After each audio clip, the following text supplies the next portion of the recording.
জুলাই অভ্যুত্থানে ১৪০০-র বেশি মানুষ হত্যাকাণ্ডের শিকার, জাতিসংঘের প্রতিবেদন।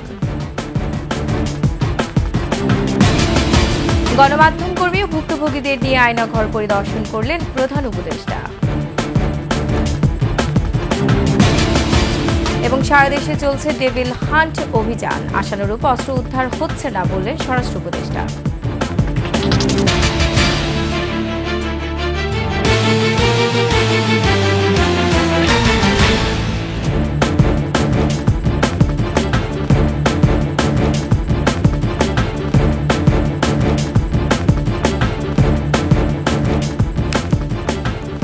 শুনছিলেন সংবাদ শিরোনাম। আমন্ত্রণ ২১-এর দেশের সংবাদে, সাথে আছে আমি রোমানা আমিন। দর্শক, ২১ টেলিভিশনের সংবাদে একই সাথে সরাসরি দেখতে পাবেন আমাদের ফেসবুক পেজ www.facebook.com/2124 অনলাইনে। এছাড়া সাবস্ক্রাইব করতে পারেন www.youtube.com/@21etv চ্যানেলে। এছাড়া সংবাদে আরও থাকছে, যমুনা রেল সেতুতে চলল ট্রেন, উচ্ছ্বসিত যাত্রীরা।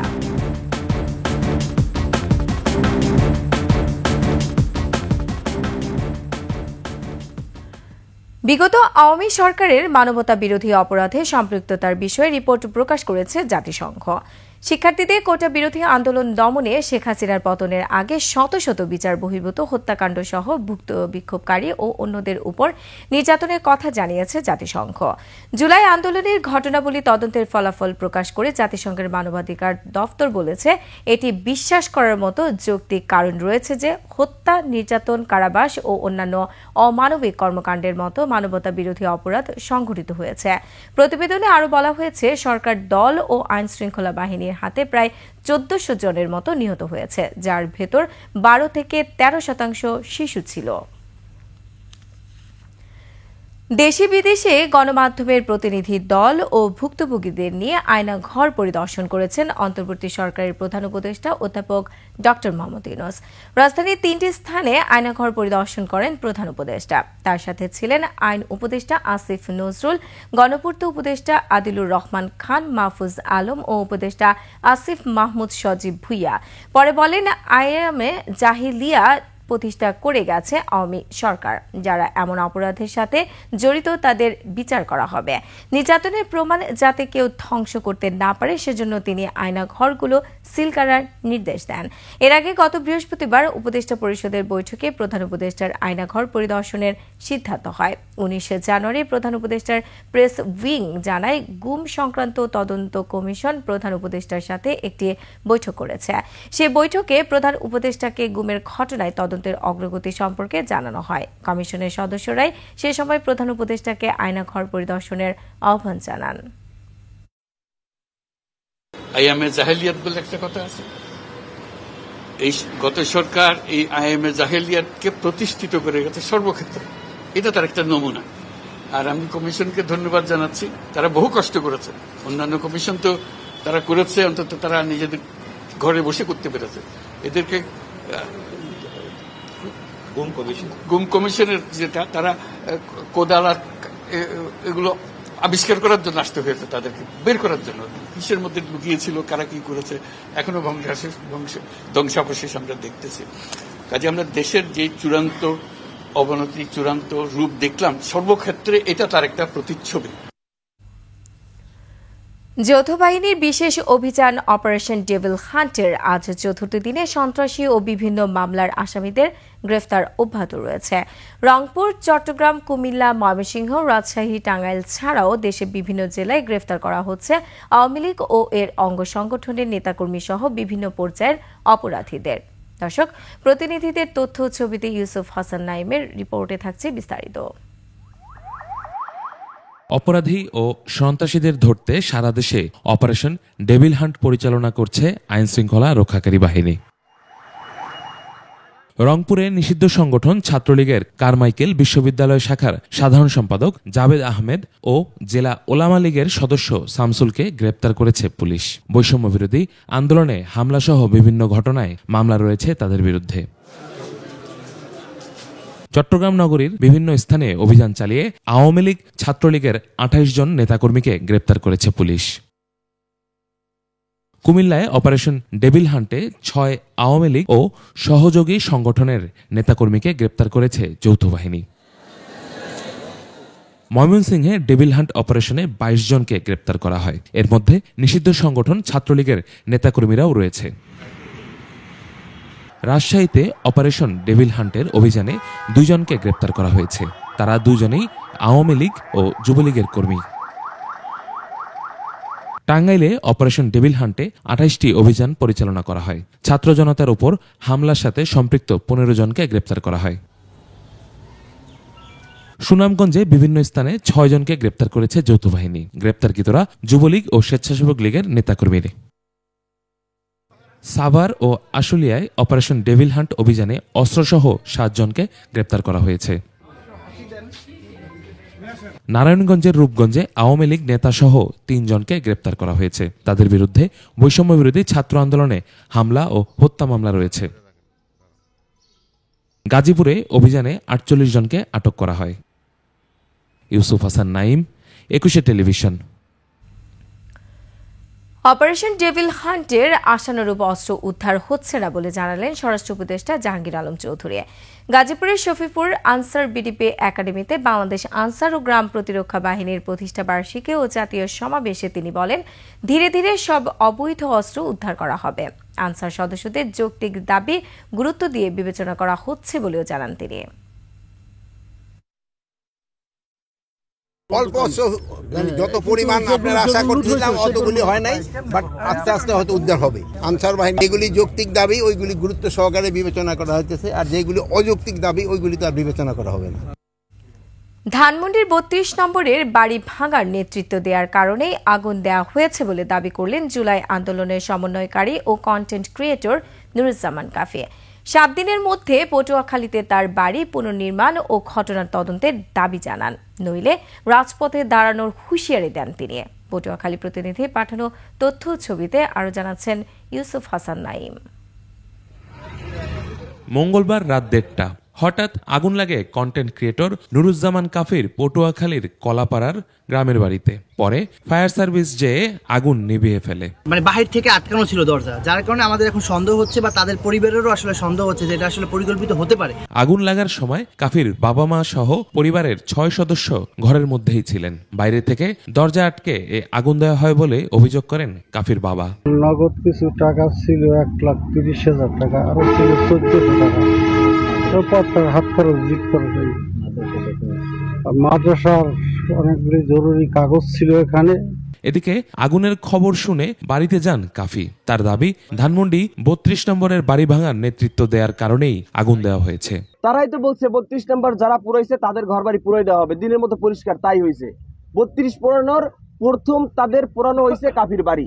আগামী 7 দিনের মধ্যে এই ঘটনার সমাধান এবং বাড়ি পুনর্নির্মাণ না হলে তিনি রাজপথে দাঁড়াবেন বলে সরকারকে আলটিমেটামও দেন। এটা তো সরকারের ব্যর্থতা। যারা পালাতক, যারা নিষিদ্ধ, তারা ক্ষমতায় তো আসতে পারে নাই। সেই অবস্থায় যদি দেশের মানুষের এভাবে আমরা যারা ফ্রন্টে থেকে আন্দোলন করছি তাদেরকে, এবং গাজীপুরেও দেখবেন, এবং উপদেষ্টা নাহিদ ভাই, আসিফ ভাই, তাদের সচিবালয়েও তো আগুন দেওয়া হয়েছে। 7 দিনের মাথায় রাজপথে দাঁড়াবো যদি বিচার না করা হয়, আমার ঘর যদি পূর্ণভাবে উঠানো শুরু না হয়। পুলিশ জানায় এই ঘটনায় এখন পর্যন্ত কোনো অভিযোগ পাননি তারা। নাশকতা নাকি দুর্ঘটনা তা তদন্ত করে দেখছে প্রশাসন। ইউসুফ হাসান নাইম, 21 টেলিভিশন। 16 বছর কারাভোগের শেষে এসে দেখেন নিজের বাড়িটি আজ নেই। আরিয়াল খান নদ কেড়ে নিয়েছে সবকিছু। বলছিলাম পিলখানা হত্যাকাণ্ডে বিস্ফোরক মামলার আসামি সুবেদার ইলিয়াস শিকদারের কথা। সবকিছু হারিয়ে দিশেহারা যেন তিনি আজ। দর্শক, মাদারীপুর প্রতিনিধি নজরুল ইসলাম পলাশের তথ্যচিত্রে ডেস্ক রিপোর্ট। সাবেক বিডিআরের সুবেদার ছিলেন ইলিয়াস শিকদার। পিলখানায় বিডিআর বিদ্রোহের হত্যা ও বিস্ফোরক মামলার আসামি হয়ে জেলে যান তিনি। 23 জানুয়ারি জামিনে মুক্তি পেয়ে আসেন নিজ গ্রাম মাদারীপুর জেলার শিবচর উপজেলার পশ্চিম কাকুরে। এসে এভাবেই খুঁজছেন নিজের বাড়ি, যেখানে তার জন্ম, সেখান দিয়ে বয়ে যাচ্ছে আরিয়াল খাঁ। 2 ছেলে 1 মেয়ে ও স্ত্রীকে রেখে 16 বছরের জেল জীবন। ফিরে এসে চিনতে পারেননি নিজের সন্তানদেরও। বাবাকে ফিরে পেয়েছেন, আর কিছুই চাওয়ার নেই সন্তানদের। আমাদের ওই রকম কোনো ইচ্ছা আকাঙ্ক্ষা ছিল না যে আমাদের অধিক টাকা পয়সার দরকার, তা না, আমাদের শুধু দরকার ছিল বাবা আমাদের কাছে ফিরে আসুক। 16 বছর বাবা জেলখানা থাকা অবস্থায় যে কষ্টটা আমরা করেছি, আমি রাজমিস্ত্রি কাজ করেছি, 200 টাকা 250 টাকা হাজিরা কাজ করেছি। এর বাড়ি ছিল এই যে নদীর ভিতরে আইসা কিছুই চেনে না। বিটিআরে চাকরি করতো, আমরা জানতে চলে দেখছি নিষ্ফলিত লোক, উনি কারোর 2 পয়সা কোনো জায়গায় মারিয়ে খায় নাই। সবকিছু হারিয়ে সন্তানদের নিয়ে বেঁচে থাকার জন্য সরকারের কাছে সহযোগিতা চান ইলিয়াস শিকদার। আমার ছেলেটা আমি জিততে পারিনি, যখন গেটিতে বাড়ি করছে আমার বড় ছোট ছেলে গলাতে বেঁধেছে, আমি তো চিনি না। আল্লাহর কাছে শুকরিয়া আদায় করি যে ফিরে পাইছি, যে বাচ্চাটা পাইছি, যাতে আল্লাহ সুবহানাল্লাহ এবং আপনাদের মাধ্যমে যাতে এখন আমার এই বাচ্চার কাছে নিয়ে যে সুখে জীবন করতে পারি, সরকারের মাধ্যমে সরকার যদি আমাদেরকে সাহায্য করে। জীবন থেকে হারিয়ে যাওয়া 16 বছর কি সরকার পূরণ করতে পারবে, এই জিজ্ঞাসা তার। মহিমা পলি, ডেস্ক রিপোর্ট, 21 টেলিভিশন। বিজেপির কড়া প্রতিবাদের মুখে অবশেষে কুড়িগ্রামে সীমান্তের শূন্য রেখায় বসানো সিসিটিভি ক্যামেরা সরিয়ে নিল বিএসএফ। মঙ্গলবার মধ্যরাতে সিসিটিভি ক্যামেরাটি খুলে নিয়ে যায় বিএসএফ সদস্যরা। এর আগে দুপুরে দক্ষিণ বাঁশজানি গ্রামের নো ম্যানস ল্যান্ডে বাংলাদেশের আলমগীর হোসেনের বাড়ির আঙিনায় 1.5 ঘণ্টা স্থায়ী বৈঠক করেন দুদেশের সীমান্তরক্ষী বাহিনী। বৈঠকে দুদেশের সীমান্ত ঘেঁষে গাছে সিসিটিভি ক্যামেরা বসানোয় কড়া প্রতিবাদ জানায় বিজেপি। বৈঠক শেষে ভারতের নো ম্যানস ল্যান্ডে বসানো সিসিটিভি ক্যামেরাটি খুলে নিতে সম্মতি জানায় বিএসএফ। এ ঘটনায় স্বস্তি প্রকাশ করেছে সীমান্তের বাসিন্দারা।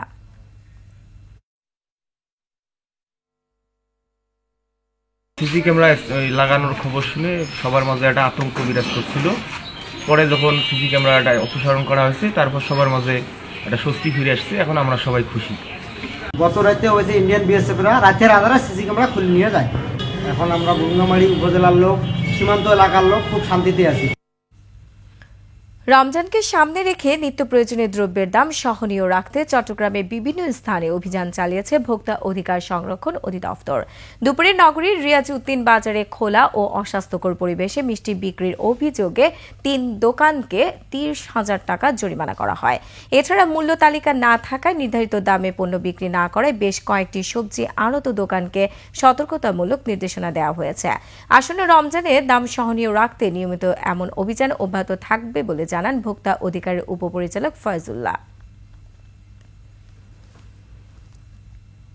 পণ্যের মূল্য সহনীয় পর্যায়ে রাখা, আইন শৃঙ্খলা পরিস্থিতির উন্নতি সহ নানা দাবিতে সমাবেশ করেছে সুনামগঞ্জ জেলা বিএনপি।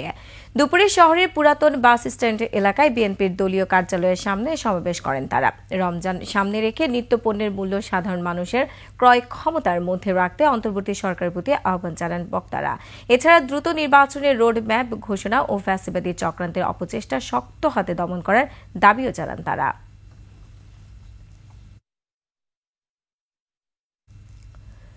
মুন্সিগঞ্জে থেমে থাকা বাসে আগুনের ঘটনায় মারা গেছেন বাসের সহকারী জাহাবের। ফায়ার সার্ভিস জানায় মঙ্গলবার মধ্যরাতে টঙ্গীবাড়ির বালিগাঁও বাজারের সেতুতে বাসটি থামানো ছিল। রাতে থেমে থাকা বাসটিতে আগুন লাগে। পরে খবর পেয়ে ফায়ার সার্ভিসের 2টি ইউনিট আগুন নিয়ন্ত্রণে আনে। বাসের ভিতরে হেলপার জাহাবির ঘুমিয়ে থাকায় দগ্ধ হয়ে মারা যায় সে। তার বয়স 14 বছর বলে জানায় ফায়ার সার্ভিস। কিভাবে আগুন লাগে তা তদন্ত করে দেখা হচ্ছে বলেও জানায় তারা।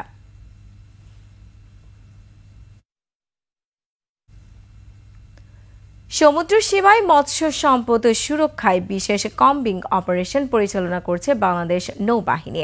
চট্টগ্রাম, কক্সবাজার, নোয়াখালী, লক্ষ্মীপুর, চাঁদপুর, খুলনা, মোংলা সহ আরও কয়েকটি জায়গায় পরিচালনা করা হচ্ছে বিশেষ কম্বিং এই অপারেশন। এতে বিপুল পরিমাণ অবৈধ বেহুন্দি জাল, কারেন্ট জাল, মশারি জাল, চট জাল ও টং জাল উদ্ধার করে ধ্বংস করা হয়। পাশাপাশি অবৈধ জাল ব্যবহার বন্ধে জনসচেতনতামূলক প্রচারণাও চালাচ্ছে নৌবাহিনী। এই অভিযানে 76,32,00,000 টাকা মূল্যের অবৈধ জাল ও মাছ জব্দ করা হয়েছে বলে জানায় নৌবাহিনী। অপারেশন 28 ফেব্রুয়ারি পর্যন্ত 4টি ধাপে চলবে।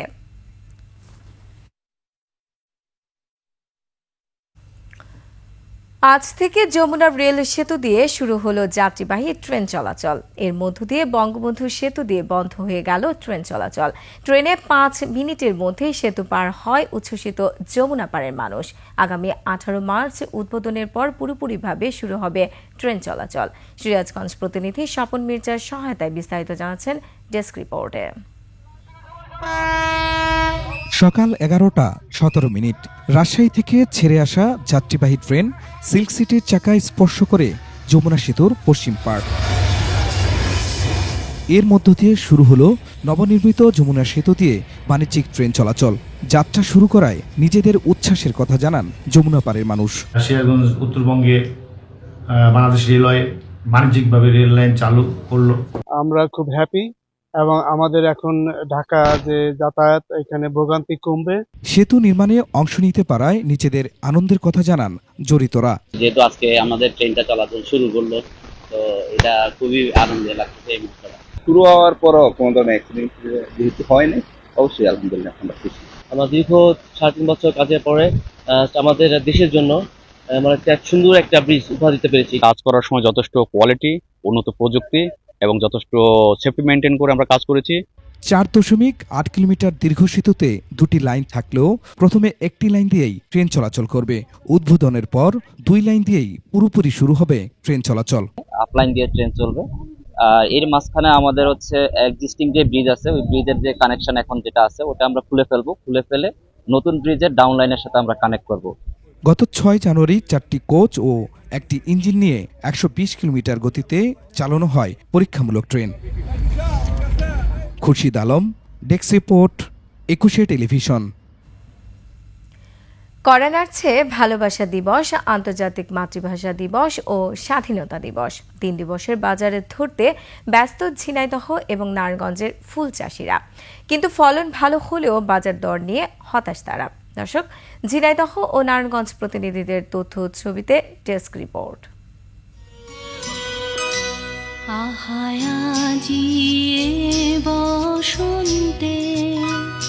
হ্যাঁ, বসন্ত একেবারে দোরগোড়ায়। শুধু বসন্ত নয়, আসছে ভালোবাসা দিবস ও আন্তর্জাতিক মাতৃভাষা দিবস। ফুলের ভরা মৌসুমে এই 3 দিবসের বাজার ধরতে ব্যস্ত সময় পার করছেন ঝিনেদার ফুল চাষিরা। বাজার ধরার জন্য খুব ফুল চর্চা করছি, ফুলটা মানসম্মত করার জন্য। ফুলের মাঠ সেজেছে 7 রঙে, আর এই ফুল চাষ করে স্বাবলম্বী হয়েছেন অনেকেই। সামনে যেমন 3টে দিবস আছে, যদি পাই একটু লাভবান হতে পারবো। সার ওষুধের যে দাম এবছরে, তা সেই হিসেবে ফুল বাজারের দাম খুবই কম। বাজারে প্লাস্টিকের ফুলে ছেয়ে গেছে, তাই ফুল বাজারে দাম না পেয়ে হতাশ তারা। সামনে যে 21শে ফেব্রুয়ারি আসছে, আশা করা যাচ্ছে যে ফুলের দামটা একটু বাড়তে পারে। যার আপনার 4 থেকে 4.5 টাকা পিস। কৃষকদের ফুল চাষ ও বাজারজাতকরণে সব ধরনের সহযোগিতা করে যাচ্ছেন কৃষি বিভাগ। ফুল সংগ্রহ পরবর্তী যে ব্যবস্থাপনা, সে বিষয়ে আমরা তাদেরকে কারিগরি পরামর্শ দিচ্ছি। এদিকে নারায়ণগঞ্জ বন্দর উপজেলার শাব্দি গ্রাম সেজেছে ফুলে ফুলে। বাণিজ্যিকভাবে ফুল চাষ হচ্ছে। এবার ফুলের চাষটা অনেকটাই কম হয়েছে, তবে এখনো পরিপূর্ণভাবে ফোটেনি ফুল। আবার রমজানেও ফুলের বাজার থাকে মন্দা। এই অবস্থায় সময় মতো ফুল না ফোটায় দুশ্চিন্তায় চাষিরা। যদি রমজানটা আটটু পাচ্ছে হয়তো এই ফুলের ব্যবসাটা আমরা সবল হয়ে উঠে যেতে পারতাম। ফুলের সৌন্দর্য উপভোগ করতে প্রতিদিনই বিভিন্ন এলাকা থেকে আসছে দর্শনার্থী। ঘুরতে আসে, ফুলের বাগান দেখে। পরিবারের সাথে শাব্দিতে আসছি ফুল দেখতে। বিভিন্ন জায়গার লোকজন আসে এবং এটা একটা দর্শনীয় স্থান হয়ে দাঁড়িয়েছে। ফুল চাষে কম সুদে ব্যাংক ঋণের ব্যবস্থা আছে বলে জানালেন এই কৃষি কর্মকর্তা। 4% যে লোন সুবিধা আছে বাংলাদেশ সরকারের বিভিন্ন আমাদের রাষ্ট্রায়ত্ত ব্যাংক থেকে, তারা সেই সুবিধাটা পেয়ে যায়। কৃষি অফিসের তথ্য বলছে, চলতি মৌসুমে ঝিনেদা 212 হেক্টর আর নারায়ণগঞ্জে প্রায় 80 হেক্টরে 24 ধরনের ফুল চাষ হয়েছে।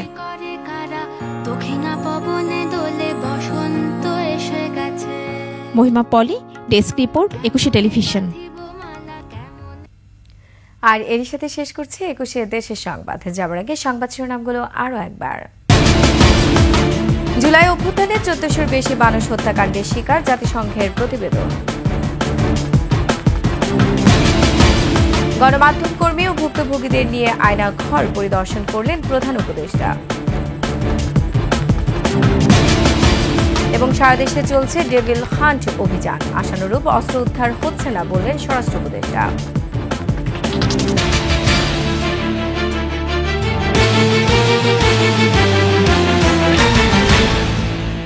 দর্শক, সর্বশেষ সংবাদ জানতে ডায়াল করুন 2021 নম্বর আর ভিজিট করুন 21tv.com এই ওয়েবসাইটে। ফেসবুকে ভিজিট করতে পারেন www.facebook.com/2124 অনলাইনে। এছাড়া সাবস্ক্রাইব করতে পারেন www.youtube.com/@21etv চ্যানেলে। এতক্ষণ সঙ্গে থাকার জন্য ধন্যবাদ। পরবর্তী সংবাদে সন্ধ্যা 7টায় দেখার আমন্ত্রণ রইল। 21-এর সাথেই থাকুন।